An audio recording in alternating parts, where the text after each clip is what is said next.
سلام طعنا عبالنا زي خبركم تقاتلتنا نز ساعات زبلنا يوم زيناتات حجنا لكم ماسينا لنا فلما جن قند رساتهم ኢትዮጵያ ወደብ ዓሰብ ንምቁጻር 60 ክፍለ ሰራዊት ተዝምት ከም ዘላ ተሓቢሮም ህዝብና ለሙውን ብድሮን መፍራሕ ይገጥሞሎ ክብል ዶክተር ደብረጽዮን ገሊጾም ኢትዮጵያ ኣብ ዛላምበሳ ብድሮን ስለላ ተካይዳላ ክብል ሓደ ኢትዮጵያዊ መርበሕ ሓበሬታ ገሊጾም ኣብ ሰማይ ትግራይ ናይ ስለላ ኣየራት ከም ተራእያ ዝገልጽ ዜና ወጽዮም እዚኦምን ካልኦትን ኣለውና ሕጂ ድማ ናብ ዝርዝሮም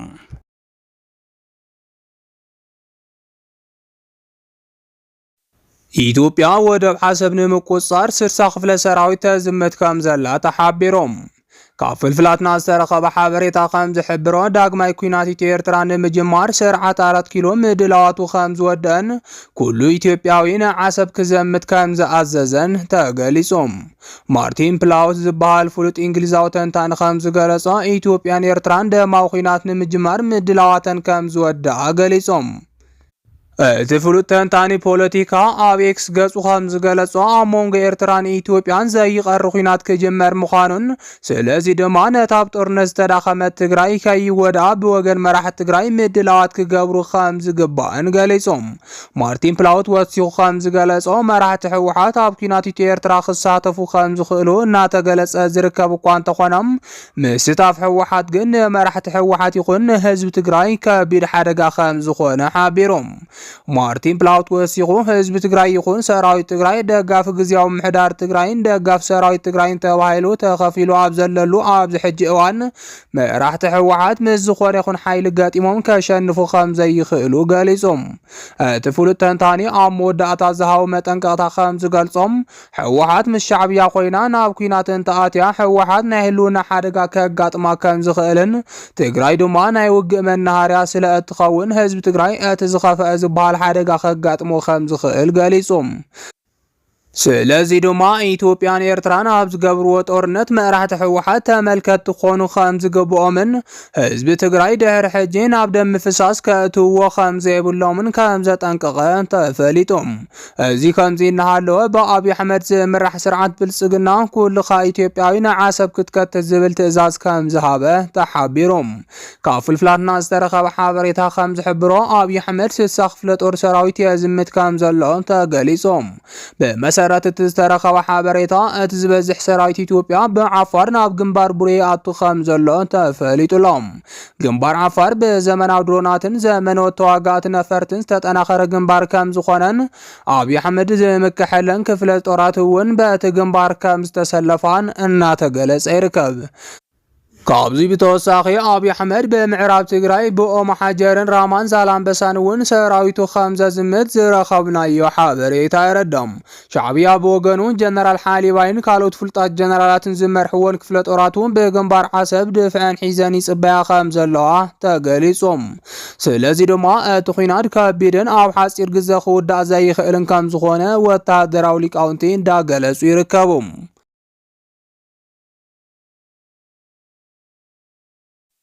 ህዝብና ሎሙውን ብድሮን መፍራሕ ይገጥሞሎ ክብል ዶክተር ደብረጽዮን ሓቢሮም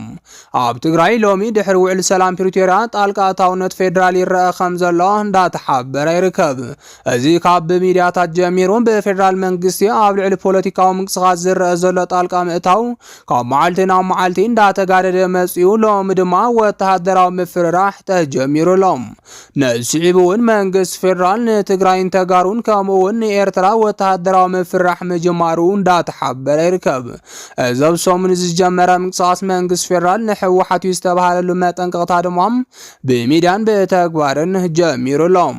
ናይዚ መቐጸልታ ድማ ቅድሚ ሕዚ ብሚድያ ኣብርሃም በላይን ካልኦት ተጋሩን ተጠቒሙ ሕወሓት ምስ ሻዕብያ ርክብ መጀማሩ ብምግላጽ ካብ ተግባር ክቁጠብ ክገልጽ ቀኒሎም ብዶክተር ደብረጽዮን ዝምራሕ ሕወሓት ምስ ሻዕብያ ሕቡእ ርክብ ገይሮም ንፌደራል ክወጉ ይጽዕሩለው ዝበሉ እቶም ልኡኻት ኣብይም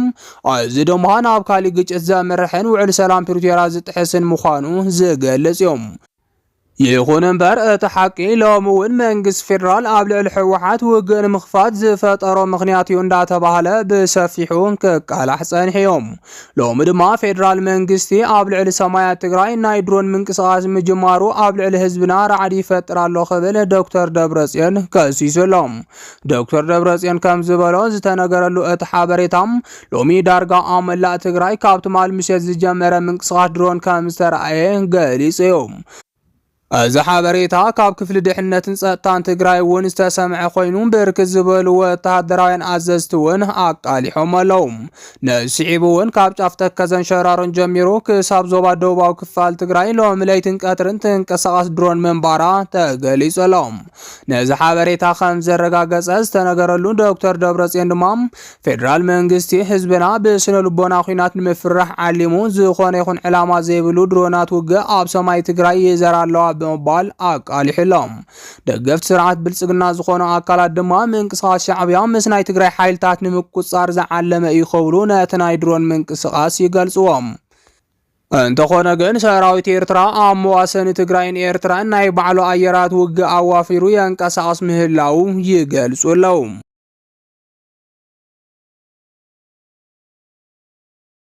ካብ ባድመ ከም ዝወፀ ክንገረሉ ዝጸንሐ ሰራዊት ኤርትራ ሎሚ ካልእ ሓድሽ ምንቅስቓስ ሒዙ ናብ ትግራይ ተመሊሱ ኣትዩ።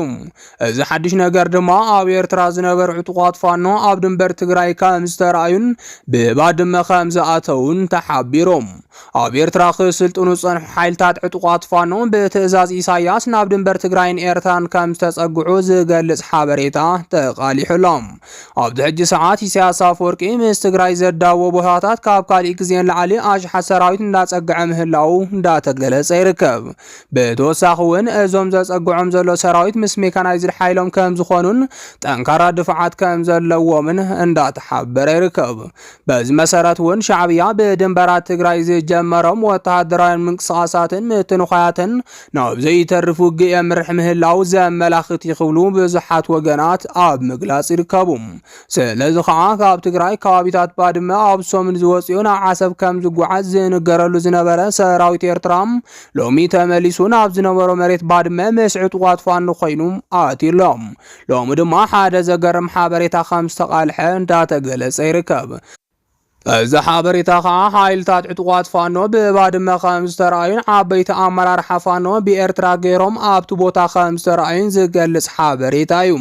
ካብቲ ከባቢ ዝረኸብናዮ ጸብጻብ ከም ዘመላኽቶ ድማ ኣብዚ ሕጂ ሰዓት እውን ብኣሽሓት ዝቑጸሩ ዕጡቋት ፋኖ ብኤርትራ ገይሮም ናብ ባድመ ኣትዉ ምህላዎም ተሓቢሩሎም። እዚኦም ድማ ካብቶም ኣብ ኤርትራ ክስልጥኑ ዝጸንሑ ልዕሊ 40,000 ዝኾኑ ዕጡቋት ፋኖ ከም ዝኾኑ እንዳተሓበረ ይርከብ። ስለዚ ድማ ሻዕብያ ዘሰልጠኖም ዝነበረ ዕጡቋት ፋኖ ብምዃን ኣንጻር ኢትዮጵያ ዝገብሮ ዘሎ ኣካል ምድላው ውግእ ሎሚ ድማ መዋሰኒ ትግራይ ዓሲልዎ ከም ዝርከብ ምንጭታት ገሊጾም ኣለዉ።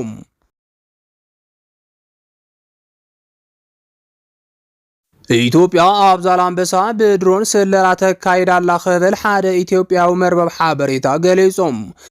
ሰራዊት ሻዕብያ ይንቀሳቐስ እዩ ኣብ ዝበሃለሉ ከባቢታት ኢትዮጵያ ናይ ድሮን ስለላ ተካይድ ከም ዘላ ዝገልጽ ዜና ይወጹ ኣለዉ። ከም ዝፍለጥ ሎሚ መዓልታዊ ኣጀንዳ ኢትዮጵያ ብዛዕባ ዓሰብ ኮይኑ ከም ዘሎ ኩሉ ዝፈልጦ ሓቂ እዮም። ከም በዓል ወናኒ ኣሰና ቲቪ ኣማኑኤል ኢያሱ፣ ወናኒ ዛራ ሚድያ ስታሊን ገብረስላሴ ከምኡ እውን ኢትዮ ፎረምን ካልኦት ኣብ ጉዳይ ኢትዮጵያ ትኩረት ገይረን ሰርሓ ናይ ውሽጥን ናይ ወፃኢ ሃገራት ሚድያትን ሎሚ ብዛዕባ ኢትዮጵያን ኤርትራን ብዙሓት ሓበሬታታት የቃልሓሎም። ብመሰረት እዚ ድማ ኣሰና ቲቪን ካልኦት ከም በዓል ኣልጀዚራ ዝበሉ ሚድያትን ኢትዮጵያ ኣብ ከባቢ ዛላምበሳ ብድሮን ዳሃሰሳ ከም ዝጀመረት ገሊፀን ኣሎም። እዚ ናይ ድሮን ዳሃሰሳ ድማ ብዛዕባ ምንቅስቓስ ሰራዊት ኤርትራ ርክብ ምስ ሕወሓት ከምኡ እውን ኣዘዝ ሰራዊት ኤርትራ ናብ ድንበራት ይመላለሱ ስለ ዘለው ነዚ ንምዕዛብ ከም ዝኾነ ዝረኸብናዮ ሓበሬታ ይረድም። ብፍላይ ኣልጀዚራ ብዛዕባ ኢትዮጵያ ዘቃልሖ ዜና ንምርዳእ ከም ዝከኣል ኢትዮጵያ ኣብቲ أبي وسان زبهال وتهدراو سقمت موسادا أقاليحلهم بمسارة زيدما إثيوبيا أبلع على الشباب ونكبينا ميسائل متقعتي فاستمام هلا تقاليحلهم الشباب حيال كسارة خمز بصحو انت قلت لعلاونا الصومال مدفار دا يكونن تباهيلون ازدحاتة وصاي قداي منستر صومال زهابو ملسدمام تمتقعتي كابناي صوماليا فقاد وصاي اي تفصمن كبل قالي سلام ازمال الدماء إثيوبيا اتب صوماليا زنبرة زاسقا صلي بعرق قيرام زاقيدن صوماليا كتحقز مجمارات زملاختي خبل اتنايلوم سقمتي أبلع الشباب بالجزرة تقالي سلام سلز دماء اقام صوماليا زفتحت إثيوبيا ناو عسب زناز أرانا وتادر ميكانايزد منقصاص تقبر كامزلا مسخاخر عيني توكيسو الجزرة حابيرو لهم شعبية أبز ورحي حيال نايكتت عينت قوس اندا قبرت صنحن تخون أبسو من زي ميكانايزدن اقرانيان نابدوبات إثيوبيا يتسقع خمزلو حابريتاتات يملاختهم قد محزون مربو حابريتا الجزرة أبي حمد زتلما بزعوا ودبن محاز حاد زرنق زينا أسمعيهم أمباسادراتن ديبلوماسينياتن إثيوبيا من قصة هاقر تالي موزلو ودبن اي محاز من قصاصا ملكيتهم مربو حابريتا الجزرة حاد زقرم حابريتا خمزر تحابيرهم كم زفلات عبد حج ساعات إثيوبيا نحدش تلوخن تاريخ قيار استبالن وفرن مكيات دالو مهلاوا خقل صنحيهم بز مسارتون إثيوبيا عبزي منقست بلسقنا تاريخ كنا مزقبنا زبل حدش منقسقاس جميروم علوم زي منقسقاس كعب زعب عسبن إثيوبيان بعال ودب هاقر نمقبار زعلم مخوانو تحابيرو لهم نسعبون إثيوبيا لومي عسب كنا ملسينا بزبلو مراحتام نعبكينا تمرح مهلاوا تقاليسيهم ازن مكيا دما مراحت تهاجر قصالاي زكايد وفري انسيروم علوم لومي الجزرة زقال حسينا كم زملاختو حلاف وصاي قداي منستر إثيوبيا زخونه غيديون تيموتيوسن لعلوت حالفتين امباسادراتن إثيوبيا كيبوم بزعبا قصالاي زغبرو وفري انسيرو لهم علوم أبز قداي حدا شموخ قل زيدلي لعلواي دبلوماسينيا إثيوبيا نمر بحابريتا الجزرة خمزة قال حرمام إثيوبيا قدن عاسب نمحاز كامتواغا أفليت اللهم نسعي ودمان بغيديون تيميتو زمرحنا حالفت دبلوماسينياتن أمباسادراتن قالت خامس تقبر اللون نزي أبقمتاتيوم كعام ناي دبلوماسيا وصرحت نخسالوتن حابريتا هيبو مالهم أبتزنبر أخيواون إثيوبيا ودب عاسب نختم اللز خفل واغا أزو يخبير كوانتا خونا نزن مخفال قن دحريت كم زي تبل غيدون تيموتيوس أفليتيوم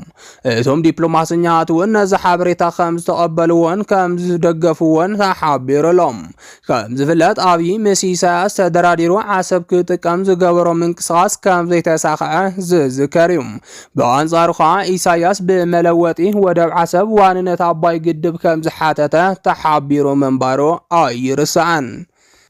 زي خبركم تقاتلتنا نزي ساعات زبلنا يوم حابريتاتات نزي يوم مسلو نيروم نمكتالكم كابل بنا مسجن